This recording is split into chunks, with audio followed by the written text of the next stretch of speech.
विजयी भव, एक इतिहास शाहू विचारातून निर्माण झालेला. लेखक संदीप रामराव काळे. विजयी भव या पुस्तकाचं अभिवाचन. या भागात आपण ऐकूयात नवनाथ चव्हाण, संशोधन अधिकारी सारथी यांचं सारथीविषयीचं मनोगत. मी नवनाथ चव्हाण 2021 पासून सांख्यिकी विभागात काम करत आहे. या 2 वर्षात सारथीच्या माध्यमातून माझ्या प्रत्येक श्वासात मी एक नवा अर्थ शोधला आहे. सारथी संस्थेत माझं काम केवळ एका संशोधन अधिकाऱ्याचं नाही, तर समाजाच्या भविष्याचा आरसा आहे. प्रत्येक दिवशी काम करताना समाजातील दुर्लक्षित आणि उपेक्षित गटांचं दुःख मला जाणवतं. त्यांचं मूक असहाय्य बोलणं मी आकडेवारीतून समजतो. त्या नजरा ज्यांचं भविष्य अंधारात लपलेलं होतं, त्या स्वप्नांना एक नवा प्रकाश सारथी देत आहे.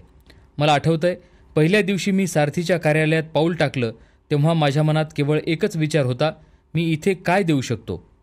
पण या 2 वर्षात या प्रश्नाचं उत्तर मी केवळ शोधलं नाही, तर त्याचं समाधान प्रत्येक लाभार्थ्याच्या डोळ्यात पाहिलं आहे. सारथीच्या योजनांमधून केवळ आकडेवारी संकलित होत नाही, तर त्या संख्यांमागे लपलेल्या कहाण्या समाजापर्यंत पोहोचतात. या योजनांनी समाजातील दुर्बल गटांसाठी एक नवा आत्मविश्वास निर्माण केला आहे. प्रत्येक यशस्वी विद्यार्थ्याच्या मागे संघर्षाची एक गोष्ट असते. ती गोष्ट आमच्या यशोसारथीच्या अहवालातून समोर येते. मी अनेकदा त्या कहाण्या वाचतो तेव्हा माझ्या डोळ्यात पाणी येतं. प्रत्येक यशस्वी विद्यार्थी माझ्या कर्तव्याचं महत्त्व अधोरेखित करतो. सारथीची एक योजना जी माझ्या मनाच्या अत्यंत जवळची आहे, ती म्हणजे छत्रपती शिवाजी महाराजांच्या जयंतीनिमित्त गड किल्ल्यांच्या संवर्धनासाठी राबवलेला उपक्रम. 2024च्या या उपक्रमात आमचे शेकडो स्पर्धा परीक्षेचे विद्यार्थी गडांच्या स्वच्छतेत सामील झाले.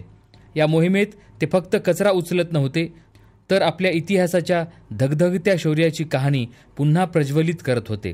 त्यांचा हा उत्साह पाहून माझं मन अभिमानानं भरून येत होतं. त्या 212 गोण्या कचरा म्हणजे केवळ गडांच्या स्वच्छतेचं प्रतीक नव्हतं, तर आपल्या संस्कृतीच्या पुनर्जागरणाचं घोषणापत्र होतं. सारथीत काम करताना मला समजलं की समाजाच्या अडचणी केवळ योजनांनी सुटत नाहीत, तर त्यामागच्या भावनांची जाणीव करून देणं आवश्यक असतं.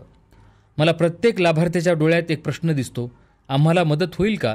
आणि सारथी त्या प्रश्नाचं उत्तर देतं, हो, आम्ही आहोत तुमच्यासाठी. त्यांचं विश्वासानं भरलेलं ते समाधान पाहून माझ्या हृदयाला खरी शांती मिळते. नवीन मुख्यालयाचं उद्घाटन म्हणजे केवळ एक इमारत नाही, तर आमच्या कामगिरीचं एक नवं पान आहे.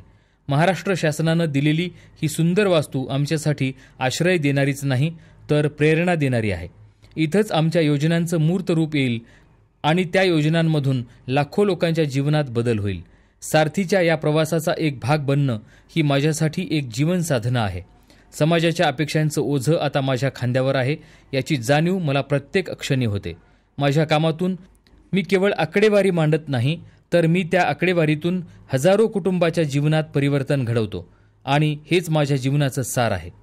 सारथीनं मला समाजाचं वास्तव दाखवलं आणि त्या वास्तवाच्या वेदनेला स्पर्श करण्याची संधी दिली. माझ्या या प्रवासात मी केवळ समाजाचा सेवक आहे आणि त्या सेवेत मला अमर्याद समाधान आहे. हेच सारथीच्या कार्याचं खरं यश आहे.